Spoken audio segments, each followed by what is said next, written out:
হৃদির চলে যাওয়ার পর ঘরের ভেতর এক অদ্ভুত নিস্তব্ধতা জমাট বেঁধে রইল। সৌহার্দ্য কিছুক্ষণ স্থির হয়ে দাঁড়িয়ে রইল, সেই শূন্য দরজার দিকে তাকিয়ে। একটা দীর্ঘশ্বাস বুক চিরে বেরিয়ে এলো। তবে সেই নিস্তব্ধতার মাঝেই ঠোঁটের কোণে খেলে গেল এক চিলতে মালন হাসি।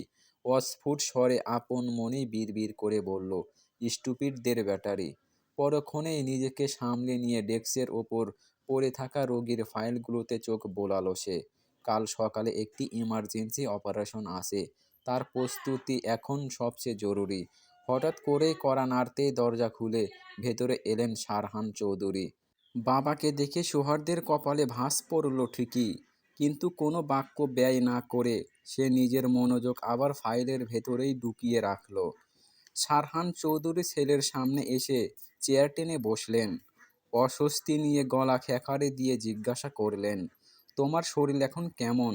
ফাইল থেকে চোখ না তুলেই সৌহার্দ্য নির্লিপ্ত গলায় উত্তর দিল, বেটার নাও। সারহান চৌধুরী কিছুটা ইতস্ত করে বললেন, তোমার সাথে আমার জরুরি কথা ছিল। সৌহার্দ্য নির্বাক হয়ে ফাইলেই ডুবে রইল, শুধু গম্ভীর স্বরে বলল, শুনছি। ছেলের এমন উদাসীন্য আর নির্লিপ্ত আচরণে সারহান চৌধুরীর ভেতর রাগ দানা বাঁধল। তিনি কোনো মতে তা চেপে রেখে বললেন, আরিফা জানতে চাচ্ছে হৃদিকে নিয়ে কি ভাবছো। সৌহার্দ্য এবার ফাইল থেকে চোখ তুলল। এবার চোখের দিকে সরাসরি তাকিয়ে শান্ত অথচ ধারালো গলায় বলল, ওটাকে নিয়ে আমি কি ভাবছি সেটা জানার প্রয়োজন ওনার কেন? আমার ব্যক্তিগত বিষয় নিয়ে কারো কাছে কৈফিয়ত দেওয়ার প্রয়োজন আমি বোধ করছি না। সারহান চৌধুরী ক্ষিপ্ত হয়ে গর্জে উঠলেন, অসভ্য ছেলে! ওরা হৃদির বাড়ির লোক। তোমার স্ত্রীর ব্যাপারে খোঁজ নেওয়াটা কি তাদের অন্যায়? তোমার কি ন্যূনতম কাণ্ডজ্ঞান নেই? সৌহার্দ্য এবার যেন আরো পাথর হয়ে গেল। সে শীতল স্বরে বলল, ওইসব ভাবার মতো সময় আপাতত আমার নেই।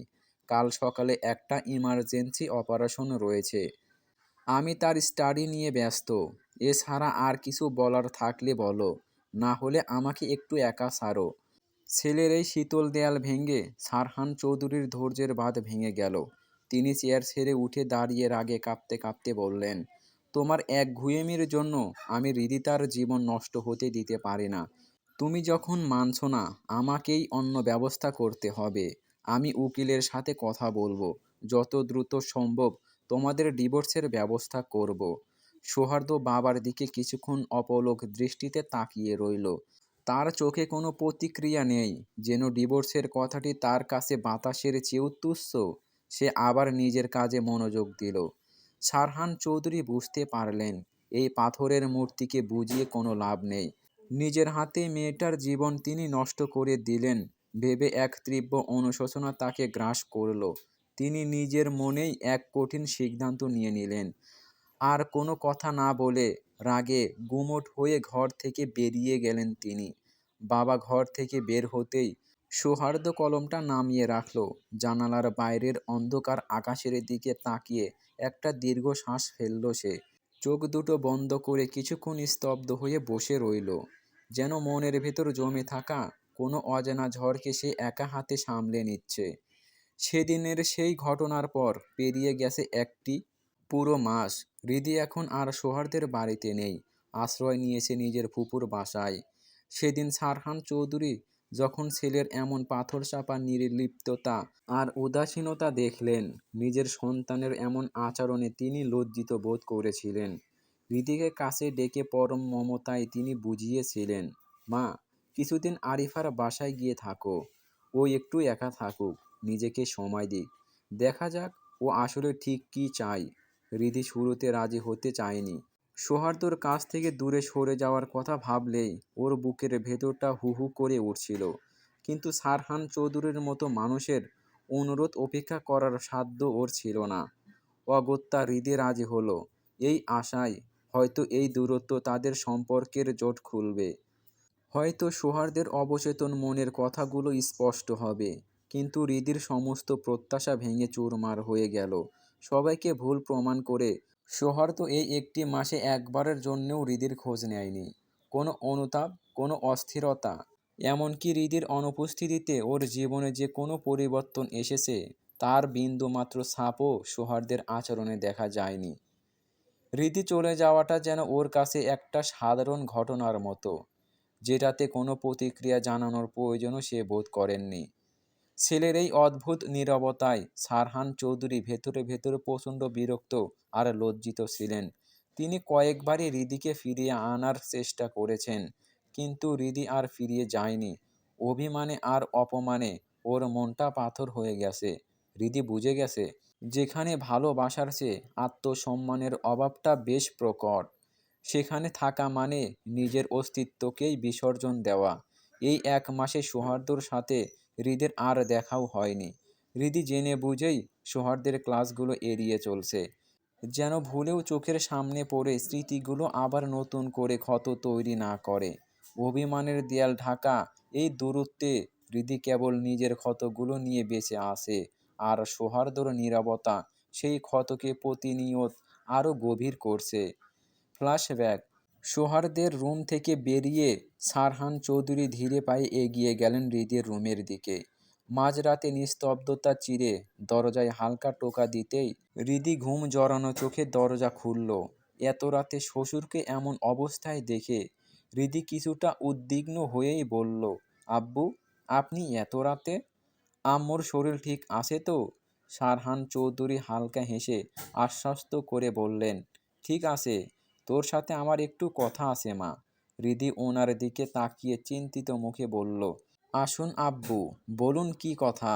সারহান চৌধুরী হৃদির পাশে বসে ওর মাথায় হাত বুলিয়ে দিয়ে ভারী কণ্ঠে বললেন, আমি তোর ভালো করতে যেয়ে তোর জীবনটা নষ্ট করে দিলাম, ক্ষমা করে দিস মা। শ্বশুরের এমন হাহাকার ভরা কথায় হৃদির বুক কেঁপে উঠল। সে শান্ত গলায় উত্তর দিয়ে বলল, সি আব্বু, এইসব কি কথা? আমি না আপনার মেয়ে, বলেন। সারহান চৌধুরী একটু ইতস্ত করে দীর্ঘ শ্বাস ফেলে বললেন, তুই কয়েকদিনের জন্য আরিফার বাসায় চলে যা। অসভ্যটাকে তোর মর্ম বুঝতে হবে। আব্বুকে ভুল বুঝিস না। আমি চাই তুই সসম্মানে এই বাড়িতে ফিরে আয়। হৃদি ম্লান হেসে বলল, আমার তো অসুবিধা হচ্ছে না আব্বু। আমি গেলে আম্মু কষ্ট পাবে। আমি যেতে চাই না আব্বু। হৃদির এই সরলতায় সারহান চৌধুরী দীর্ঘ শ্বাস ফেলে বললেন, আমার কথাটা রাখ মা। চিরকাল একসাথে সুন্দর করে থাকার জন্য ক্ষণিকের দূরত্ব ভালো। হৃদি আর কোনো প্রতি উত্তর করল না, শুধু মাথা নেড়ে সম্মতি জানালো। সারহান চৌধুরী শেষবার হৃদের মাথায় হাত বুলিয়ে দিয়ে ধীরে ধীরে ঘর থেকে বেরিয়ে গেলেন। সারহান চৌধুরীর চলে যাওয়ার প্রতিটি পদধ্বনি হৃদির হৃৎপিণ্ডে যেন একটি দীর্ঘ শ্বাসের মতো আঘাত করছিল। সে স্থির হয়ে দাঁড়িয়ে রইল, কিন্তু ভেতরে তখন সমুদ্রের উত্তাল ঢেউয়ের মতো হাহাকার। হঠাৎ করেই বুকের ভেতরটা মুচড়ে উঠল এক তীব্র চিনচিনে ব্যথায়, যেন অশরীরী কোনো হাত তার হৃৎপিণ্ডটা চেপে ধরেছে।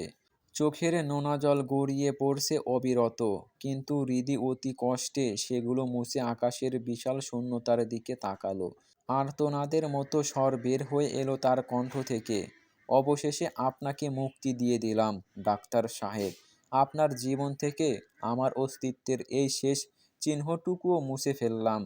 একটু থেমে কাঁপা কাঁপা গলায় সে আবার বলল, সারা জীবন শুধু আপনার ভালো চেয়েছি, আজও তাই করছি। খুব ভালো থাকুন আপনি, একদম নিজের মতো করে। আমার এই চোখের নোনা জলগুলো যেন কখনো আপনার চলার পথে অভিশাপ হয়ে না দাঁড়ায়। আমি শুধু এটুকুই প্রার্থনা করি, আপনি সুখে থাকুন। যদিও জানি আপনার সেই রঙিন সুখে আমার জন্য আর কোনো জায়গা অবশিষ্ট নেই। ছাদের খোলা আকাশের নিচে তখন হালকা শীতল বাতাসের আনাগোনা, তারাই মিটিমিটি আলোয় হৃদি আর জুথি মগ্ন লুডু খেলায়। জুথি আরিফা খানের ননদের মেয়ে। এই কয়দিনে হৃদির খুব মিশে গেছে। হাসাহাসি আর খুনসুটির সেই শান্ত পরিবেশে আচমকা ছন্দপতন ঘটালো সাহান। জুথির পাশে এসে বসে বাঁকা হেসে খোঁচা দিয়ে বলল, কিরে চুন্নি, কয়টা গুটি চুরি করলি আজ? দেখি তো তোর হাত। সাহানের এমন অহেতুক অভিযোগে জুথি তেতে উঠল। চেঁচিয়ে সে প্রতিবাদ করে বলল, একদম বাজে বকবেন না ভাইয়া। হৃদি আপু, তুই তো বল, আমি কি চুরি করেছি? হৃদি হালকা হেসে সারহানের দিকে তাকিয়ে বলল, সাহান, অহেতুক ঝামেলা পাকিয়ে আমাদের খেলার পরিবেশটা নষ্ট করিস না ভাই। তাদের কথার তোড়ে যখন পরিবেশটা বেশ জমে উঠেছে, ঠিক তখনই গম্ভীর পদশব্দে ছাদে উপস্থিত হলো সাহাবীর। তার উপস্থিতিতেই যেন বাতাসের উষ্ণতা কমে গেল। একরাশ গাম্ভীর্য নিয়ে বলল, অনেক হয়েছে, এবার ভেতরে চলো। সকালে কলেজ নেই তোদের, খেয়ে দিয়ে ঘুমাতে যা। সাহাবীরকে হৃদি আর যুথি জমের মতো ভয় পায়।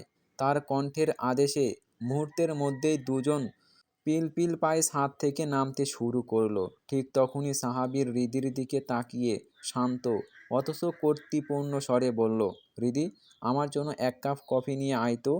হৃদি মাথা নেড়ে সম্মতি জানালো। সাহাবীর তার পিছু ফিরে যাওয়ার দিকে তাকিয়ে ঠোঁটের কোণে এক চিলতে মুচকি হাসি ফুটিয়ে বিড়বিড় করে বলল, পাগলি। কিছুক্ষণ পর হৃদি কফির মগ নিয়ে আবার ছাদে এলো। সাহাবীর কফিটা নিয়ে আলতো চুমুক দিয়ে তার দিকে তাকিয়ে বলল, ঘুমাতে যা, সকালে কলেজ আছে, আমি তোকে নামিয়ে দিয়ে আসবো। হৃদি কোনো কথা না বলে শুধু মাথা নাড়ল। সে ফিরে যেতে নিতেই সাহাবীর আবার ডাকল, শোন। হৃদি থমকে তাকালো। সে মৃদু কণ্ঠে জোব করে বলল, তোর জন্য চকলেট রাখা আছে। হৃদের ঠোঁটের কোণে এক চিলতে বিষণ্ণ হাসি রেখা ফুটে উঠল। এখানে আসার পর থেকে এটাই সাহারিয়ার রোজকার রুটিন। প্রতিদিন সে নিয়ম করে চকলেট রাখে। হৃদি শতবার বারণ করলেও সে শোনার পাত্র নয়। নিজের রুমে এসে বিছানাটা ঠিকঠাক করে হৃদি যখন ঘুমানোর জন্য শরীরটা এলিয়ে দিল, ঠিক তখনই তার ফোনের স্ক্রিনটা জ্বলে উঠল। একটা আননোন নাম্বার থেকে মেসেজ এসেছে। ভালো আছেন ম্যাডাম?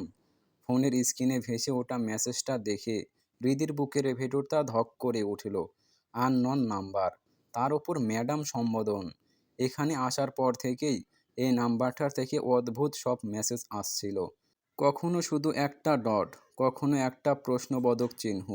গুরুত্ব দেয়নি হৃদি। আগন্তুকের পাগলামি ভেবে এড়িয়ে গেছে। কিন্তু আজ হঠাৎ এমন সম্বোধন। হৃদির মনের ভেতরটা কেমন জানি শিরশির করে উঠল।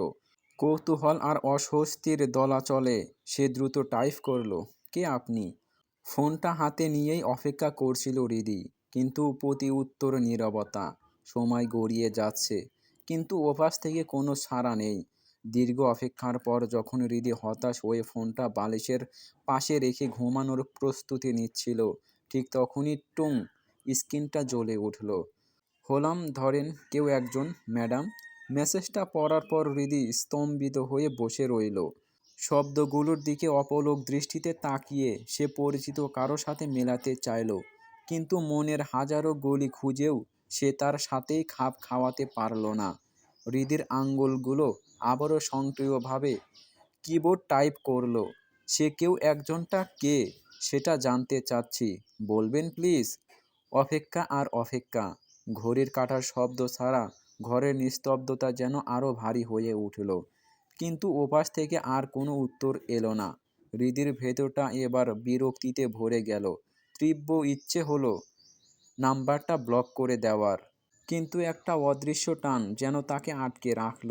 কে জানে, হয়তো অবচেতন মনে সে পরিচিত কারো ছায়া খুঁজছে। যদিও জানে এমনটা হওয়ার কোনো সুযোগ নেই। একটা দীর্ঘ শ্বাস ছেড়ে ফোনটা বালিশের পাশে ছুঁড়ে দিল সে। রহস্যের চাদরে ঢাকা এই অজানাকে সঙ্গী করেই একসময় ঘুমের অতলে তলিয়ে গেল হৃদি। সকালের পাখির কিচিরমিচির শব্দে ঘুম ভাঙল হৃদির। পিট পিট করে চোখ মেলল সে। অভ্যাসবশতই হাতটা চলে গেল বালিশের পাশে রাখা ফোনটার দিকে। ঘড়ির কাঁটায় ৬টা ৩০। প্রতিদিনের রুটিন অনুযায়ী ঘুম থেকে উঠে অজু সেরে হৃদি নামাজ পড়ে নিল। খানিকটা সময় বারান্দায় দাঁড়িয়ে বাগানটা দেখল সে। তারপর কিছুক্ষণ বই নিয়ে বসলো। এতদিন সৌহার্দের মিস করা ক্লাসের নোটগুলো সমীর থেকে কালেক্ট করেছে, কিন্তু অনেকটাই শেষ করা বাকি। এ বাড়িতে আসার পর থেকে রান্নাঘরের চৌকাঠ মারানো তো দূরের কথা, খুব সাধারণ কাজগুলোও তাকে করতে দেওয়া হয় না। আরিফা খান তো বটেই, এমনকি সাহাবীরের করা নির্দেশ, হৃদি যেন সংসারের কোনো কাজেই হাত না দেয়। কিন্তু যে মেয়েটি এতদিন নিজের হাতে সংসার সামলেছে, তার পক্ষে হাত পা গুটিয়ে অলস বসে থাকাটা বড্ড যন্ত্রণার। মাঝে মাঝে তার হাতের আঙ্গুলগুলো যেন কাজ করার জন্য ছটফট করে। হৃদি ঘণ্টা খানেক পরে সিঁড়ি বেয়ে নিচে নামতে দেখল যুথি আর শাহান টম অ্যান্ড জেরির মতো লেগে আছে। ঝগড়াটা তুঙ্গে। হৃদি কিছুটা এগিয়ে গিয়ে মৃদু স্বরে বলল, কি শুরু করলি তোরা? সকাল হতে না হতেই এই অশান্তি? হৃদিকে দেখেই জ্যোতি যেন নালিশ করার একটা সুযোগ পেল। চোখ মুখ ফুলিয়ে কেঁদে ফেলে বলল, দেখো না হৃদি আপু, তোমার এই খচ্চর ভাইটা আমার প্রিয় হেয়ার ক্লিপটা ভেঙে ফেললো। এটা বীর ভাইয়া আমেরিকা থেকে আমার জন্য এনেছিল। আমার অনেক পছন্দর ছিল এটা। জ্যোতির অভিমানী মুখটা দেখে হৃদির মায়া হলো। সে সাহানকে ধমক দিয়ে জ্যোতিকে শান্ত করে জ্যোতির মাথায় হাত বুলিয়ে স্নেহের স্বরে বলল, আরে এটা নিয়ে মন খারাপ করতে হবে না তো। বীর ভাইয়া আমার জন্য একদম একই রকম একটা ক্লিপ এনেছে। আমি তো সব ক্লিপ সেভাবে ব্যবহারই করি না, সেটা তুই নিয়ে নিস কেমন? হৃদির কথায় মুহূর্তেই জ্যোতির কান্নার বদলে মুখের চিলতে হাসি ফুটে উঠল। সে চোখ টিপে দুষ্টুমি করে বলল, না আপু, তোমারটা লাগবে না। এই খচ্চরটাকেই আবার আমেরিকা যেতে হবে আমাকে আবার নতুন একটা এনে দেওয়ার জন্য। জ্যোতির এমন অদ্ভুত আবদার শুনে সাহান বোকা বনে গেল। সে বিস্ময় নিয়ে তাকিয়ে রইল। মনে মনে ভাবল, এই বলদ মেয়ে বলে কি, একটা ক্লিপের জন্য আমাকে আবার আমেরিকা পাঠাবে? শাহান কিছু একটা বলে প্রতিবাদ করার আগেই হৃদি তার পিঠে আলতো করে একটা চাপড় দিয়ে তাকে থামিয়ে দিল। তারপর হাসি মুখে জ্যোতির হাত ধরে খাবারের টেবিলের দিকে এগিয়ে গেল। খাবারের টেবিলে তখন এলাহি আয়োজন। সুস্বাদু খাবারের সুগন্ধে চারপাশটা যেন ভরে উঠেছে। সবাই খেতে ব্যস্ত, কিন্তু পুরো টেবিল অদ্ভুত এক নীরবতা। কারণ সাহাবীরের সেই গম্ভীর মুখটা আজ যেন আরও বেশি নিস্পৃহ, পাথরের মতো স্থির। হৃদির চোখ বারবার সেদিকেই চলে যাচ্ছে। হৃদি মনে মনে বলল, ওই বাড়িতে ছিল অসভ্য ডাক্তার, যে মুখটাকে ভাল্লুকের মতো করে রাখত। এখানে দেখছি এই বাড়িতে একটা পেঁচার মতো করে রাখে। কিন্তু এই পেঁচাটাকে দেখলে কেমন জানি আপন আপন লাগে। মনে হয় আমার খুব কাছের কেউ। এমন কেন মনে হয়? শাহানকে দেখে তো কখনো এমন মনে হয় না। ও তো আমার ফুফাতো ভাই। হৃদির ভাবনার এই গভীরতায় ছেদ পড়ল হঠাৎ। সাহাবীর ওর মাথায় আলতো করে একটা টোকা দিয়ে বলল, খেতে বসে কি আকাশ কুসুম ভাবছিস? কলেজে যাবি না? হৃদি মৃদু হেসে শুধু মাথা নাড়ল, যার অর্থ সে যাবে। সাহাবীর এবার হৃদির থেকে চোখ ফিরিয়ে জ্যোতির দিকে তাকালো। গম্ভীর গলায় বলল, আর এই যে পাকা বুড়ি, আপনার কি স্কুল নেই? সামনে তো এসএসসি এক্সাম, এভাবে বসে বসে এই গাধাটার সাথে ঝগড়া করবেন? শাহানের দিকে ইশারা করল সে। শাহান সাথে সাথে প্রতিবাদ করে বলল, ভাইয়া, আমি কিন্তু একদম গাধা নই। সাহাবীর ঠান্ডা গলায় বলল, হইছে, কথা কম বলে খেয়ে নে। হৃদির খাওয়া শেষ হতেই সাহাবীর ওকে নিয়ে কলেজের উদ্দেশ্যে বেরিয়ে পড়ল। কলেজ গেটের সামনে গাড়ি থামিয়ে হৃদির মাথায় হাত বুলিয়ে দিল সে। পকেট থেকে একটা চকলেট আর কিছু টাকা বের করে দিয়ে বলল, এই নে, কিছু লাগলে কিনে নিস। আর কোনো সমস্যা হলে ফোন দিবি কেমন? হৃদি একটু হেসে সায় জানালো। কোনো এক অজানা মায়ার টানে তার মনটা কেমন শান্ত হয়ে গেল। সে বিদায় নিয়ে কলেজ ক্যাম্পাসের ভেতরে ঢুকে পড়ল। হৃদি চলে যেতেই সাহাবীর গাড়ি স্টার্ট দিয়ে গন্তব্যের উদ্দেশ্যে বেরিয়ে গেল। কলেজ গেটে পা রাখতেই হৃদির সাথে বন্ধুদের দেখা হয়ে গেল। কিন্তু খুশির আমেজটা বেশিক্ষণ স্থায়ী হলো না। সুমি বেশ চিন্তিত মুখে হৃদির দিকে তাকিয়ে বলল, হৃদি, আজ কিন্তু তোকে সৌহার্দ্য স্যারের ক্লাসটা করতেই হবে। হৃদি সঙ্গে সঙ্গে বিরক্তিতে ভ্রু কুঁচকে ফেলল। কিছুটা ঝাঁঝালো স্বরেই বলল, কেন? আমি ওনার ক্লাস করব না। পৃথা এতক্ষণ চুপচাপ দেখছিল। এবার সন্দেহের দৃষ্টিতে হৃদির দিকে তাকিয়ে বলল, আচ্ছা সত্যি করে বলতো, তোর সমস্যাটা আসলে কি? স্যার তোর সাথে এমন কি করেছেন যে তুই ওনার ক্লাসটা এড়িয়ে যাস? বন্ধুদের এমন হঠাৎ প্রশ্নে হৃদি মুহূর্তের জন্য থমকে গেল। সোহার্দের সাথে তার সম্পর্কের কথা এখনও ওদের বলা হয়নি। তা বন্ধুদের কাছে এখনও গোপন। সে নিজের অস্বস্তি লুকাতে নাক মুখ কুঁচকে অস্ফুট স্বরে বলল, কি আর হবে, ক্লাসে আমার সাথে উনি কেমন আচরণ করেন তা তো দেখেছি। অসভ্য একটা মানুষ। সুমি একটু হতাশ হয়ে বলল, সে যাই হোক, আজ তোকে ক্লাস করতেই হবে। আজ খুব গুরুত্বপূর্ণ একটা ক্লাস আছে। সৌহার্দ্য স্যার স্পষ্ট বলে দিয়েছেন যে আজ ক্লাসে থাকবে না তাকে সেমিস্টার ফাইনালে বসতে দেবেন না। সুমি পৃথার কথার পিঠে। হৃদি ক্ষোভের সাথে বলল, সবই কি ওনার কথাই হবে? নাকি পুরো পরীক্ষা নাকি পুরো পরীক্ষার অথরিটি উনি কিনে নিয়েছেন? সুমি এবার একটু নরম গলায় কিন্তু বাস্তবতার সুরে বলল, বাদ দে তো এইসব হৃদি, চল ক্লাসে যাই। উনি তো বড় একজন প্রফেসর ডাক্তার।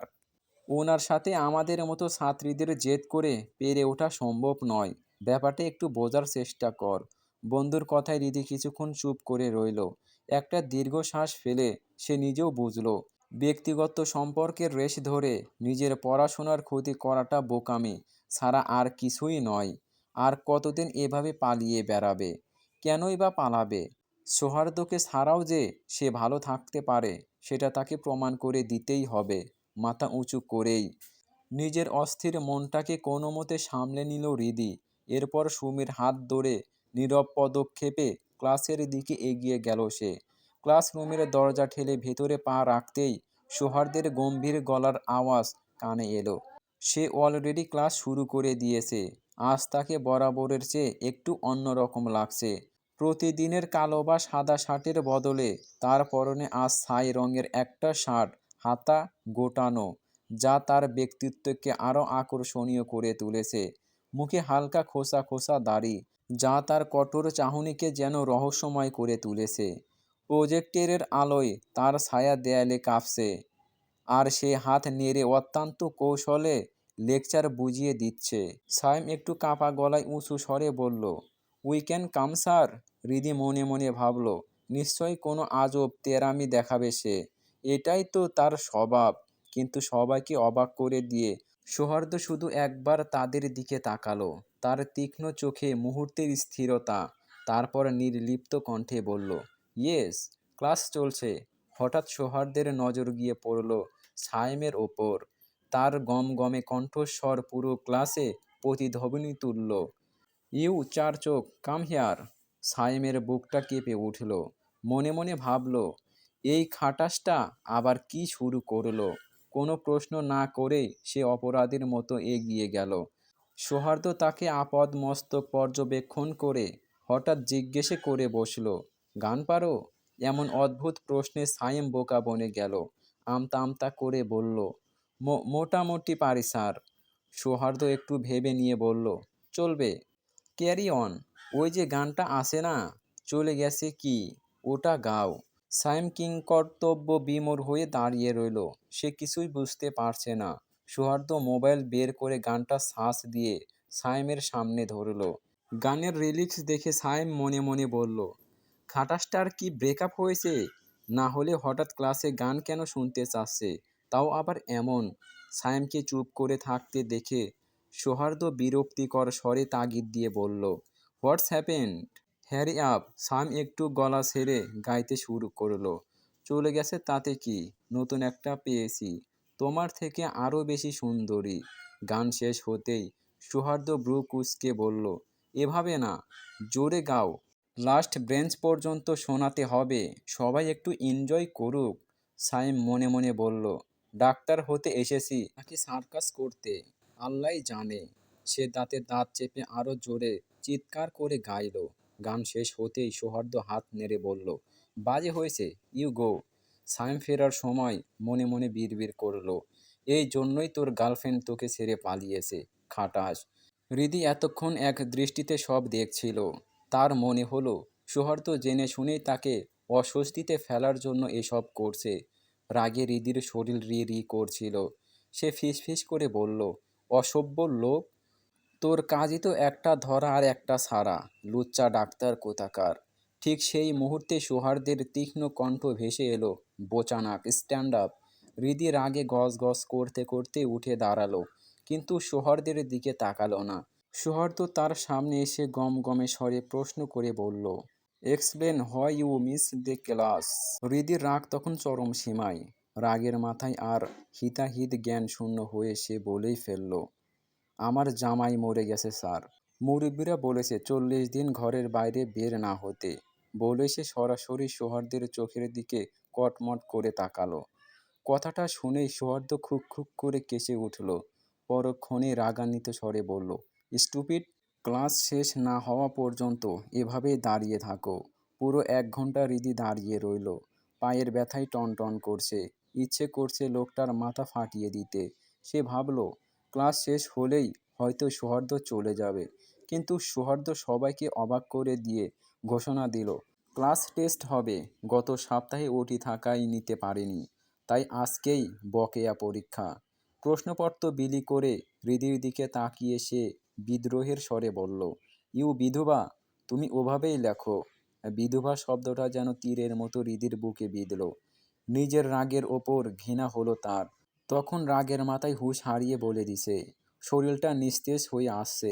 মনে মনে আল্লাহর কাছে তওবা করে মনে মনে সৌহার্দ্যকে অকথ্য ভাষায় গালি দিতে দিতে সে দাঁড়িয়ে দাঁড়িয়েই লেখা শুরু করলো। দীর্ঘ আধা ঘন্টা পর লেখা শেষ হলো। হৃদি পেপার জমা দিয়ে ক্লান্ত ভঙ্গিতে সৌহার্দ্যের দিকে তাকালো। সৌহার্দ্য খাতাগুলো নিজের হাতে গুছিয়ে নিতে নিতে হৃদির সামনে এসে দাঁড়ালো। তার চোখে তখনও সেই আগের শীতল কঠোরতা। হৃদির চোখের দিকে গভীর দৃষ্টিতে তাকিয়ে সে নিচু স্বরে বলল, sit down and make sure you don't miss any classes next time. কথাটা বলে সে আর এক মুহূর্ত দেরি করল না। গভীর পদক্ষেপে ক্লাস থেকে বেরিয়ে গেল। সৌহার্দ্য বেরিয়ে যেতেই হৃদির দীর্ঘক্ষণের দম বন্ধ করা অস্বস্তি যেন এক লোকমায় বেরিয়ে এলো। সে ধপ করে সিটে বসে পড়ল। পায়ের পাতায় রক্ত সঞ্চালন বন্ধ হয়ে যেন অবশ হয়ে আসে। তীব্র ব্যথায় সারা শরীর ছিমছিম করছে।